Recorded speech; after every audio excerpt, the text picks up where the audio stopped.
আসসালামু আলাইকুম, সবাইকে স্বাগত জানাচ্ছি এখনকার আন্তর্জাতিক সংবাদে। প্রথমে এই সংবাদ শিরোনাম। শুরুতেই থাকছে যুক্তরাষ্ট্র ইরান সমঝোতার ১৪ দফা প্রকাশ, কে কি সুবিধা পেল। যুক্তরাষ্ট্র এবং ইসলামী প্রজাতন্ত্র ইরানের মধ্যকার ইসলামাবাদ সমঝোতা স্মারক শিরোনামে এক নথিতে ইলেকট্রনিকভাবে সই করেছেন যুক্তরাষ্ট্রের প্রেসিডেন্ট ডোনাল্ড ট্রাম্প, ইরানের প্রেসিডেন্ট মাসুদ পেজেশকিয়ান। তবে জনসম্মুখে এ চুক্তির শর্ত প্রকাশ না করা নিয়ে বেশ সমালোচনা হচ্ছিল।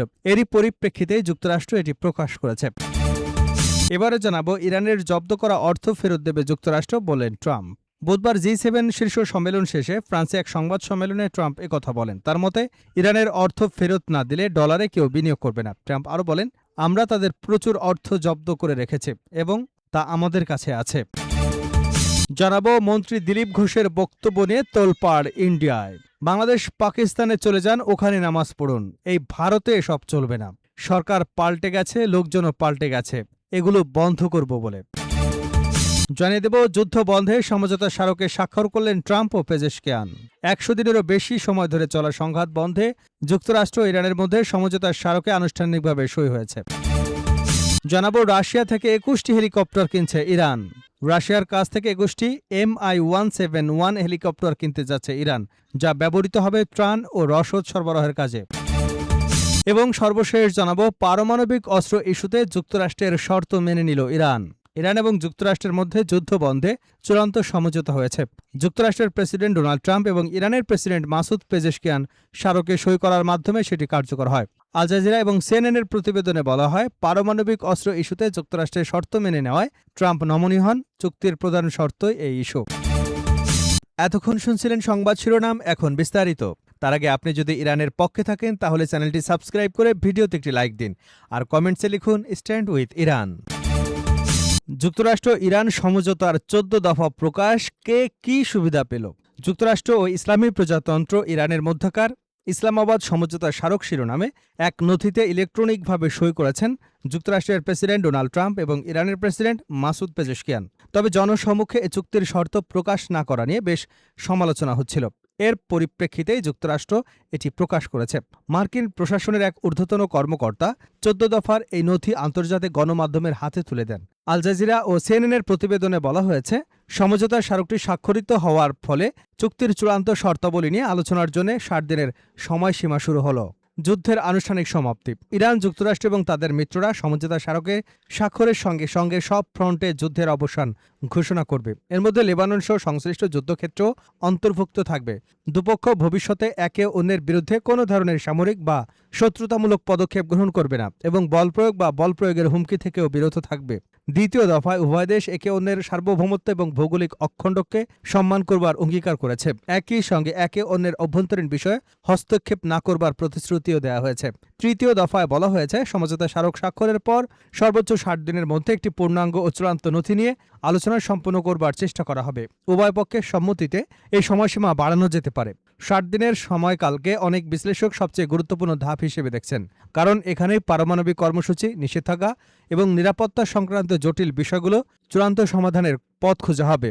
চতুর্থ ও পঞ্চম দফায় বিশ্বের অন্যতম গুরুত্বপূর্ণ নৌবাণিজ্য পথ হরমুজ প্রণালী পুনরায় চালুর বিষয়ে উল্লেখ করা হয়েছে। চুক্তি স্বাক্ষরের সঙ্গে সঙ্গে যুক্তরাষ্ট্র ইরানের উপর আরোপিত নৌ অবরোধ তুলে নেবে এবং তেহরান ৩০ দিনের মধ্যে সমুদ্রপথে স্বাভাবিক বাণিজ্যিক চলাচল পুনঃপ্রতিষ্ঠা করবে। অন্যদিকে ইরানও পারস্য উপসাগর ও ওমান সাগরের মধ্যে বাণিজ্যিক জাহাজ চলাচল যুদ্ধপূর্ব অবস্থায় ফিরিয়ে আনতে প্রয়োজনীয় ব্যবস্থা গ্রহণ করবে। এর মধ্যে সমুদ্রে পাতা মাইন অপসারণ এবং অন্যান্য প্রযুক্তিগত প্রতিবন্ধকতা দূর করবার বিষয় রয়েছে। বিশ্বের তেল এবং গ্যাস সরবরাহের একটি বড় অংশ এ পথ দিয়েই পরিবাহিত হওয়ায় হরমুজ প্রণালী পুনরায় চালু হওয়া আন্তর্জাতিক অর্থনীতির জন্য অত্যন্ত গুরুত্বপূর্ণ বলে মনে করা হচ্ছে।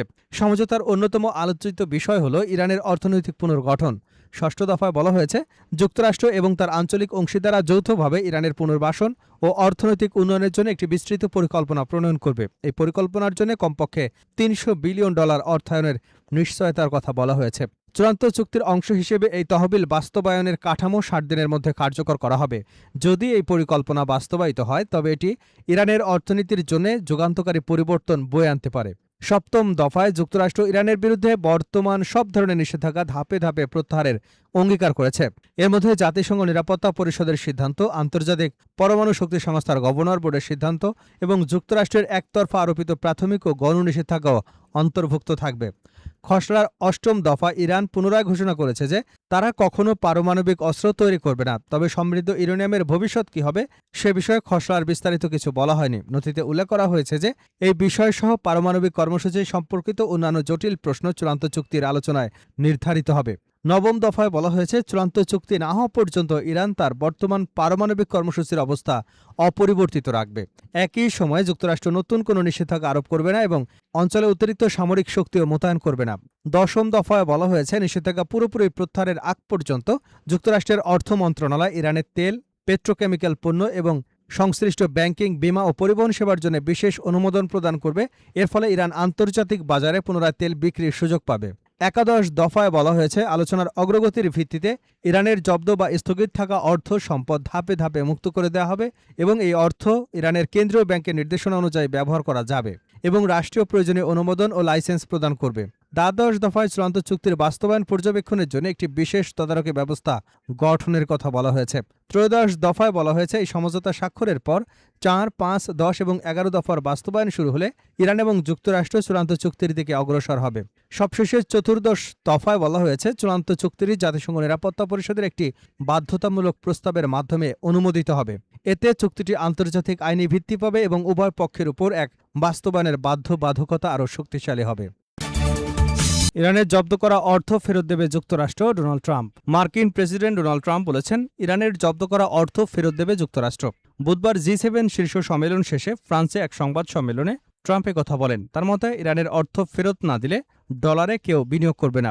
ট্রাম্প বলেন, আমরা তাদের প্রচুর অর্থ জব্দ করেছি এবং তা আমাদের কাছেই আছে। তিনি আরও বলেন, এটা আমাদের অর্থ নয়, এটা তাদের অর্থ। আমরা একটি নির্দিষ্ট সময় তা জব্দ করেছিলাম। আমার মনে হয় তাদের তা ফেরত দিতে হবে। আপনারা জানেন, যদি আমরা তা ফেরত না দিই তাহলে কেউই আর কখনো ডলারে বিনিয়োগ করবে না। যুক্তরাষ্ট্র এবং ইরানের মাধ্যমে ইলেকট্রনিকভাবে একটি সমঝোতা স্মারক স্বাক্ষরিত হয়েছে, যার মধ্যে সব ফ্রন্টে সামরিক অভিযান বন্ধ করা এবং হরমুজ প্রণালী পুনরায় খুলে দেওয়ার পাশাপাশি নিষেধাজ্ঞা শিথিলকরণের সঙ্গে যুক্ত ইরানের পারমাণবিক কর্মসূচি নিয়েও আলোচনার ক্ষেত্র প্রস্তুত করা হয়েছে।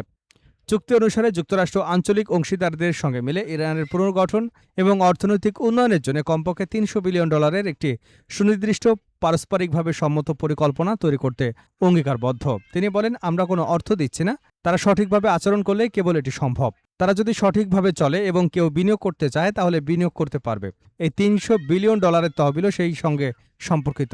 সবকিছু নির্ভর করবে তারা কি করছে তার উপর। ট্রাম্প আরও বলেন, কয়েকটি বিষয় মাথায় রাখতে হবে।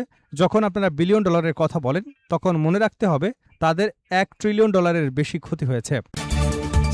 বাংলাদেশ পাকিস্তানে যান, নামাজ পড়ুন, এখানে এসব চলবে না। বাংলাদেশে পাকিস্তানে চলে যান, নামাজ পড়ুন, কেউ কিছু বলবে না। এখানে এসব চলবে না। সরকার পাল্টে গেছে, লোক পাল্টেছে, এর জন্য এগুলো বন্ধ করব বলে ভারতের কলকাতার ঐতিহ্যবাহী রেড রোডে মুসলিমদের ঈদের জামাত আদায় করতে না দেওয়ার পক্ষে যুক্তি দেখিয়ে বুধবার এসব কথা বলেছেন পশ্চিমবঙ্গের ক্যাবিনেট মিনিস্টার দিলীপ ঘোষ।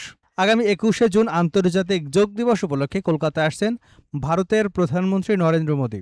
নগরীর ঐতিহ্যবাহী রেড রোডে আয়োজিত হতে চলেছে যোগ দিবসের বর্ণাঢ্য অনুষ্ঠান, যেখানে বিজেপির প্রচুর নেতাকর্মীর সঙ্গে যোগ দিবস পালন করবে প্রধানমন্ত্রী।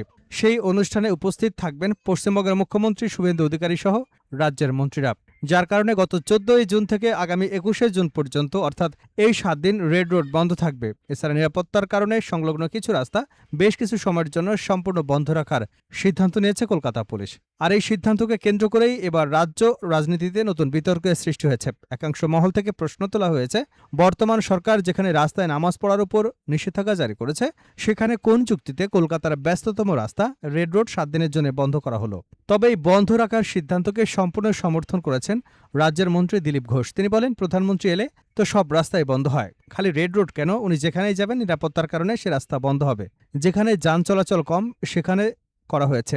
ছুটির দিন ওখানে কম লোক থাকে, এ কারণে ওখানেই করা হয়েছে, না হলে আরো বেশি সমস্যা হতো লোকদের। কিন্তু যে নামাজ পড়তে ১৫ মিনিট সময় লাগে সেটার অনুমতি রেড রোডে দেওয়া হয়নি। এনে দিলীপ ঘোষ পাল্টা প্রশ্ন করেন, ১৫ মিনিটের জন্য কত ঘন্টা রাস্তা আটকানো হতো? আর ওনারা কে? তাদের জন্য রাস্তা আটকানো হবে?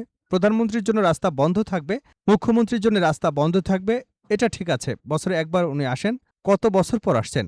রেড রোডে ঈদের নামাজ পড়ার দীর্ঘদিনের প্রসঙ্গে তিনি আরও বলেন, ১০৭ বছর ধরে অন্যায় করা হয়েছে, এখন মাত্র ১ বছরে দম বন্ধ হয়ে যাচ্ছে। যান বাংলাদেশে, পাকিস্তানে চলে যান, নামাজ পড়ুন, কেউ কিছু বলবে না। এখানে এসব চলবে না, সরকার পাল্টে গেছে, লোক পাল্টেছে এর জন্যে। এগুলো বন্ধ করব বলে, আর বন্ধ হবে জেনেই রাখুন, আর বন্ধ হবেই জেনে রাখুন।